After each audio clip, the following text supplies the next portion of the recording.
There's something magical about stepping into a garden where every bloom has a story, every tree whispers a memory, and every breeze carries the scent of summer. Welcome to our mid to late June garden tour, a journey through evolving beauty, quiet resilience, and the kind of natural wonder that only grows when time, patience, and heart come together.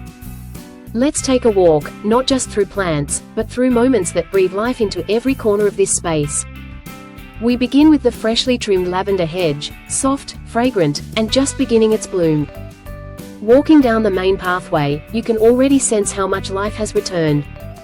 Plants that once struggled, like the Stokes asters, are now thriving with fresh vigor.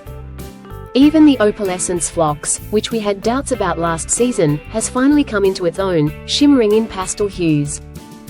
The firelight hydrangea, though slightly pale, hints it may need iron, but it stands tall and full nonetheless.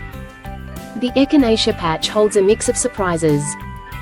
While I'm usually not fond of the double varieties, the supreme cantaloupe Echinacea truly wins my heart. It's full, soft, and elegant, though I still love the classic, white swan, for its graceful seed heads that linger into winter with dignity. Near the base of the garden, yellow twig dogwoods and blue-chip buddleias catch sunlight just right, and Russian sage begins to tease us with tiny violet buds. We've added fresh annuals along the beds, and I can't wait to get mulch down to tie everything together. One of our containers features the 2026 national recipe, and though I still can't recall the name, its vibrant mix is striking: plum, orchid pink, and deep green leaves catching the breeze just so. As we walk deeper, the garden feels like a layered painting. There are retro echinops, totem pole panicums, and the ever-dependable quickfire hydrangeas. I recently shared a reel of the Flavorette honey apricot roses. Just 3 stems were enough to make a breathtaking bouquet. Right behind them, foxgloves we started from seed are coming into their own. I can already imagine something purple blooming beside them to complete the picture. But even in the beauty, there's heartbreak.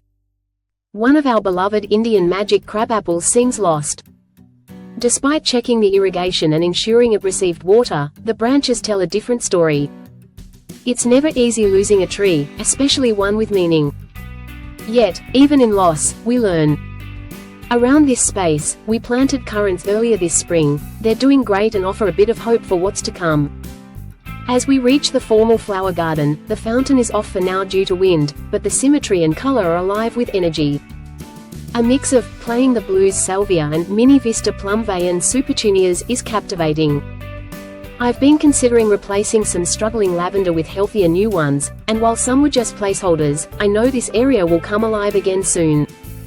The strawberry beds are in a lull now, but earlier they gave us a bumper crop, incredible for first-year plants. Some are everbearing, others June-bearing, and while not all 8 beds are producing now, 5 are still going strong. I've had to deal with a rogue drip line shooting water into the wrong bed, but that's gardening, constant surprises. The Bathsheba, climbing rose, which we moved from the north garden before pond installation, is flourishing. And in one of our apple trees, a robin made her nest. I managed to photograph the bright blue eggs and now, tiny chicks, a favorite daily ritual for the kids. Bagging the apples early helped prevent worm damage. I learned that if you catch it before the moths lay eggs near the stems, the fruit thrives. Only 1 or 2 apples showed signs of damage, a big win for this experimental technique.